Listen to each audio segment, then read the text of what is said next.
Jeff, you have the board. I'll take random James trivia for 400, Alex. This was James's first career choice before his YouTube channel kicked off. Oh, I know this one. What is a male prostitute?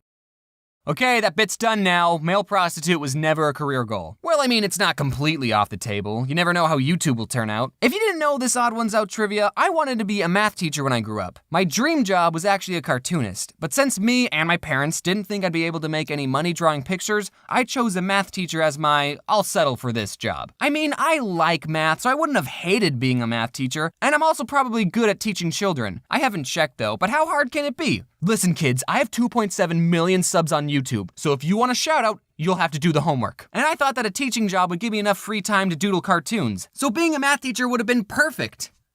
But oh boy, that did not turn out how I expected. If for some reason my channel died and I stopped making YouTube videos, I would probably go back to school and finish my math education major. And then I'd be teaching a class and then one of my students would find out that I used to do YouTube, and then they'd say, Mr. James, are you the Odd Ones Out? The Odd Ones Out? I haven't heard that name in years. You shouldn't smoke in front of children, Mr. James. I just want to point this out. In my peeing video, I drew my first grade teacher like this, and in my Harry the Moth video, I drew my kindergarten teacher like this. Do you have an explanation on why they're drawn so similar? Yeah, I was lazy. Teachers play such an important role for children, and if I'm being honest, I don't think they get paid enough to take their job seriously. A good teacher can make you excited to learn the material and actually teach you, while a bad teacher can not only waste your time and not teach you anything, but also crush your dreams. I took choir in 9th grade. Everyone had to take it, okay? It was a prep school. I'm not weird. And one time while we were singing a song, the teacher said, "Stop. Who's flat?" Then she pointed at a boy and told him, "You, sing." And he sang for a bit. Then she pointed at another boy, "You, sing." Then she went through a couple more, and then she pointed to me and said, "You, sing." And I sung.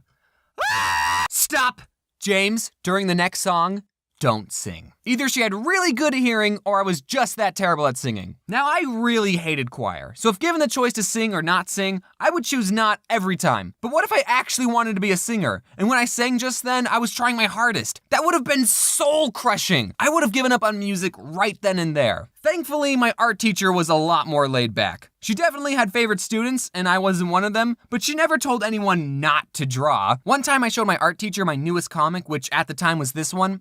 And without telling her that I was the one who made it, I asked, "What do you think of this art style?" And she said, "Oh, I hate it, but it's fine if you like it. In my classroom, we try to go for realism, but people with that art style can still have successful careers." She said she hated it. Teachers just need to be more supportive with students and teach them in creative ways. That's why I think so many people hate math. You just haven't had a teacher that made you want to learn. You'd pay attention and study for the tests if I was your math teacher. Wouldn't you? Don't get me wrong, teaching isn't an easy job, and even the best teacher can't make everyone in their class excited to learn. I mean, I probably could, but there's definitely a difference between a good and bad teacher. I had this French teacher in 9th grade, and she made me really hate French, and by association, the entire country of France. She spoke English on the first day of class, and then only spoke French for the rest of the year. We were in French 1, by the way. I didn't understand anything that was going on. I would just tune her out. I'd be doodling on a piece of paper, and then people would get out their textbooks and start flipping through it, and then I'd think, oh, we're doing this now? I didn't learn anything in that class. Honestly, I barely know any French. This is all the French words that I know. I can count to 10. Ou, deux, trois, carte, cinq, six, sept, huit, neuf.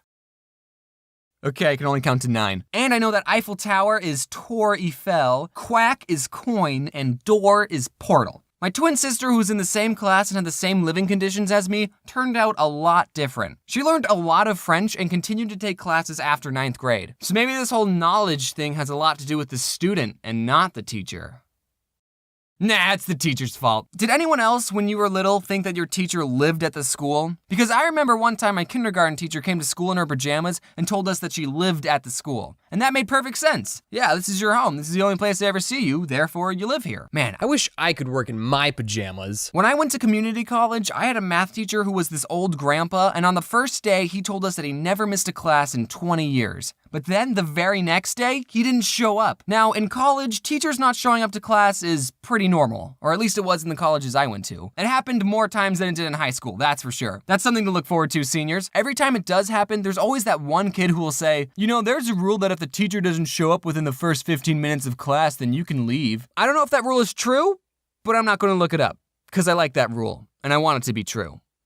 And I don't even go to college anymore, so why does it matter? So teachers not showing up, that's not too abnormal, but since this old guy told us he never missed a day of class in 20 years, we thought he died. But nope, he just missed a day. He showed up the third day. I don't know what his excuse was because after I saw him, I thought, oh good, he's alive. And then I stopped paying attention because community college sucks. I'd say that my favorite teacher would be my 11th grade AP US history teacher. I liked him because it was obvious that he liked the material and he would teach us in a way that was fun and interesting. He was also a more laid back and generally a funny person. He's the teacher that I want to be. He gave me a compliment once that has always stuck with me. He was telling the class about the AP test, which is the super important open-ended essay test that we took at the end of the year, and if we did well on it, the grade would count for college credit. So like a week before the test, our teacher was preparing us and he said, guys, don't try and be funny on the AP test. The graders don't have a sense of humor.